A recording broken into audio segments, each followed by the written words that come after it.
So the best way that I found to bleed some brakes is to use one of these guys, just a spray bottle top, and then a little bit of hose that fits nicely over the nipple on the brake caliper. Let me save you some brake fluid. It helps to have another person here so that way they can watch the fluid level, but I'll just be bouncing back and forth. And then always remember, if you're gonna be bleeding your brakes, especially like how we pulled off all the calipers, start from the furthest away from the master cylinder. So I'll be starting at the passenger side rear, then the driver's side rear, passenger side front, driver's side front, and then just make sure you're topping off your fluid the entire time.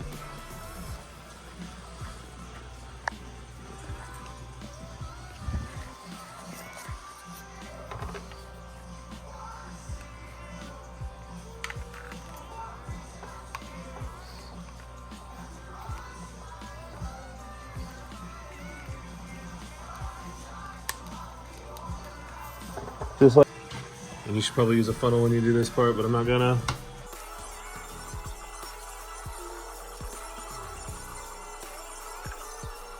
Cool, so got that all topped off. Now we'll grab this guy. Come over to the rear like we said. Get your hose. What I like to do actually is get the box end of the wrench on there first, and then slip the hose on.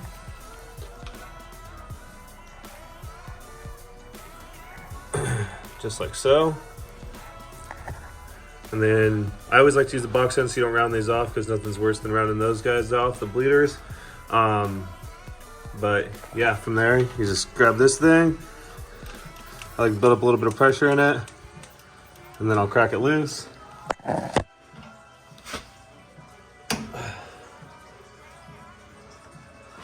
And then after I crack it loose, I just keep pumping on this thing.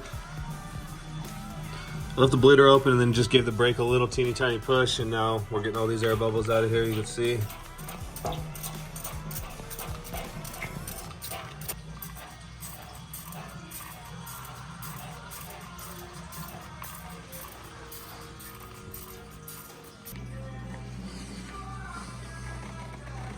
Last one. We're topped off. Last bleeder.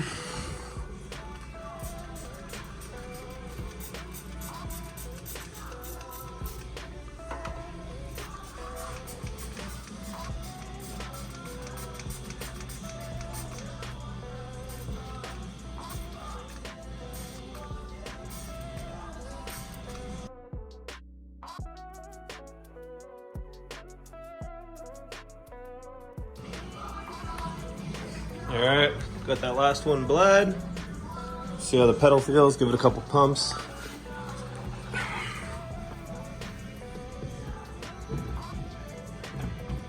Oh yeah, rock solid. If you're by yourself, you're in a pinch, that's the best way that I found to bleed brakes. I left all these nipples off, just in case I need to go back and bleed again, but it's feeling good, so we'll call it good. Go around and pop all these little nipple covers back on. Nipple tassels. Evo's gonna be going to paint next week, so I was talking to the painter. He asked me if I could remove the bumpers and the door handles and the mirrors, so that way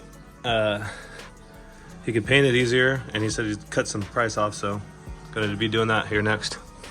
I lied, since we're gonna be driving it to get painted here, figured might as well do an oil change. It looks like it's been a while. The oil looks all right as far as color and consistency goes, but this old Fram filter is looking worse for wear. So do a quick oil change, and yeah. This drain plug is looking real dirty like. I marked up, was it a 17? Yep. Nice. Not too tight, love that.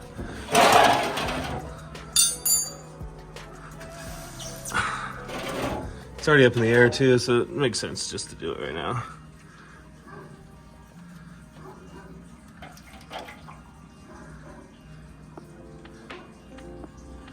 always.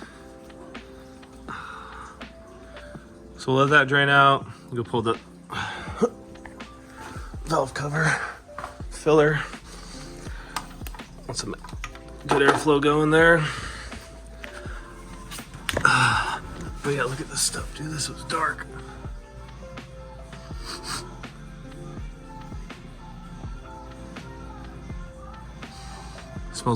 Smells used, doesn't smell burnt.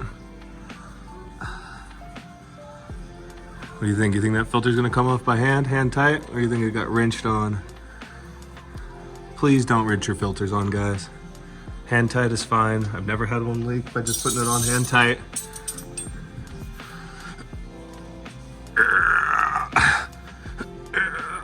Nice. Love to see that. These things are super easy to change the oil on. I like that. Don't fucking go outside the pan on me.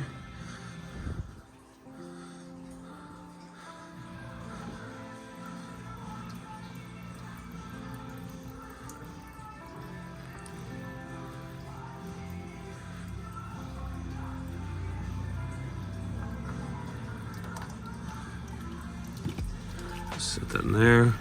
Let all that drain out. Go open the new oil and get the new filter filled up with a little bit of oil. Always make sure you check this surface that there's not the gasket from the old filter on there, because if you double stack the gaskets with the new gasket from your new filter and the old one stuck on the surface right there, you'll be really mad when you go to start it and it shoots oil all over the place. Ask me how I know. Got a K&N wrench on, and then I just got some cheap Valvoline 10W30. That's what some of the forums recommended, so that's what's going in there. Necessary this is, but I still do it. It's the way I was taught when I was younger, but I like to take the filter, and then with these ones with the wrench on them, or the nut on the bottom, it doesn't want to sit, so I just put it back in the box and let it sit like that.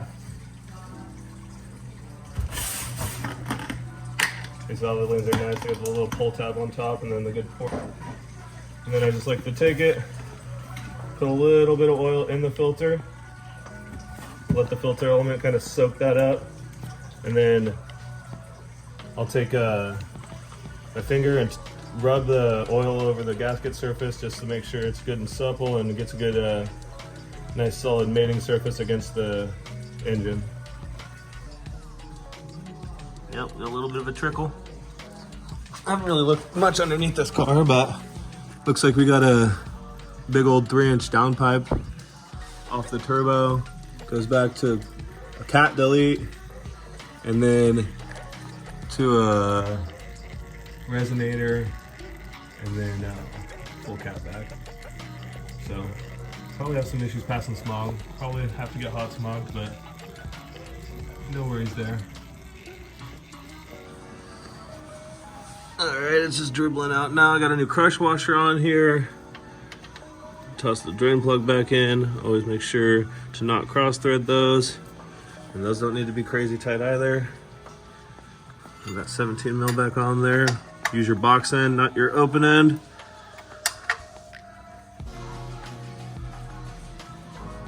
Tight's tight.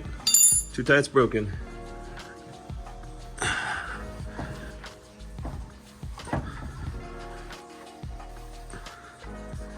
Wipe that down, wipe down the mating surface for the oil filter, and then put the oil filter on.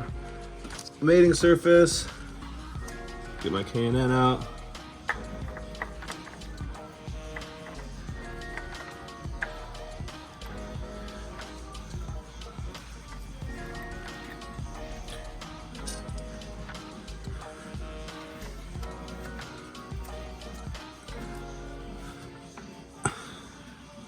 I'll wipe my hands off, wipe the filter off, and then just get it nice and snug, hand tight.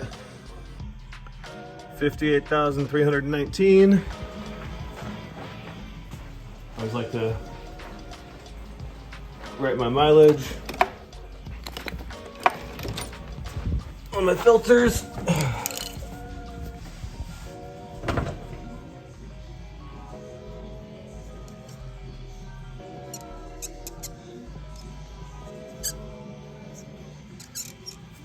Boom.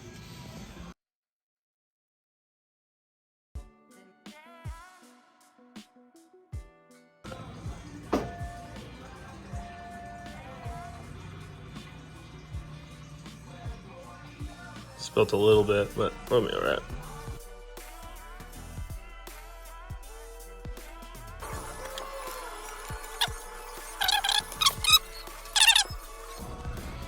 I'm gonna go start working on taking off the rear bumper. Got my wobble sockets and then just the adapter on my little mini impact. So I'll go over there, look like some 10 mils up in the wheel well here. Start attacking these, and then we'll determine what else we need to take off. I've never taken off one of these bumpers before, but we will figure it out.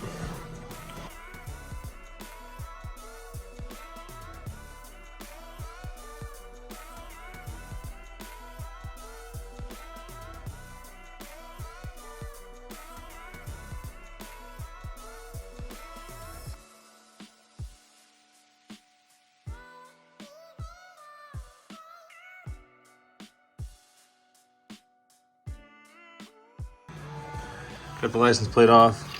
Remember those screws that were right in the center there? But the old trick, piece of dynamite on the back, keep it from rattling around when your base is slumping.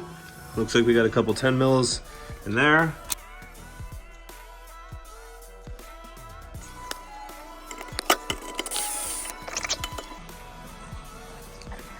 Still looks like it's attached somewhere. Remove these.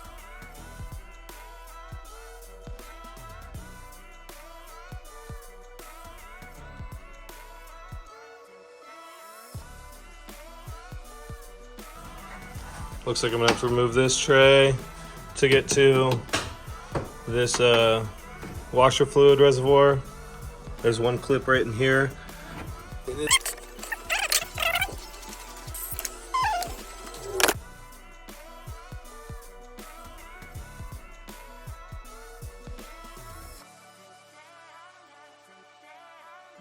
All right, got that removed, and then pulled the 10 millimeter bolt that holds the bumper on there. I want to say this is for the intercooler sprayer. I'm not sure. I know it has a factory intercooler sprayer. I do not see the intercooler sprayer on the intercooler, but I could be dumb. So if you guys got any information on the intercooler sprayers on these Evo 8s, let me know in the comment section down below. That'd be sick. So I got that off. So I just need to take these clips and 10 millimeters out of this side, and we'll be good to go.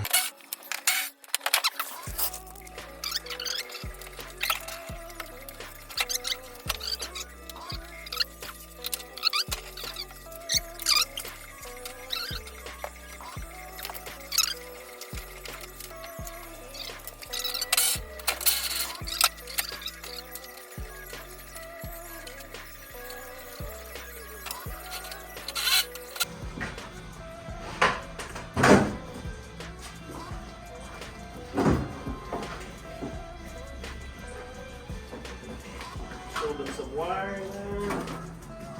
Not gonna for those marker lights.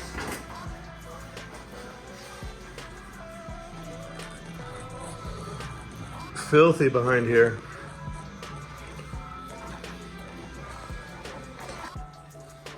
The bumper off. Looks like they removed the taillights when they painted it black, and they didn't prep this area very well because it's all just flaking off everywhere. So that'll be a handful for the painter. Sorry. But I'm gonna put the wheels on it, back it out into the street, and then pressure wash it. I'm gonna pull the front bumper off too and pressure wash all behind that, and probably pressure wash the engine bay and stuff. So look forward to that.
All right, I don't know if this thing has a parasitic draw or not, or if the battery's flat. We'll see if it starts.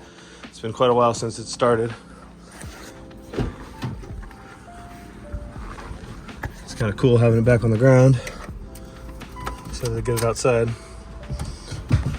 Neutral, clutch in.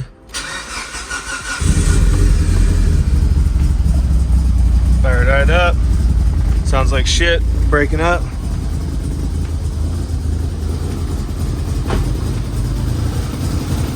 Not a happy cold start.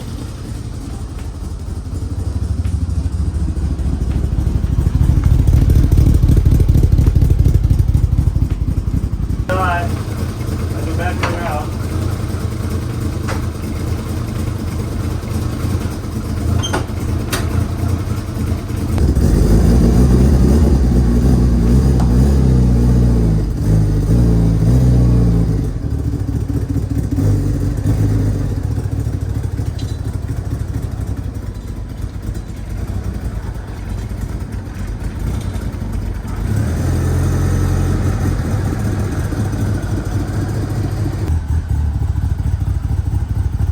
She is not happy, but this thing's looking good out here in the sun.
Still need to get the door handles and the mirrors off, but this is where we're leaving it for today.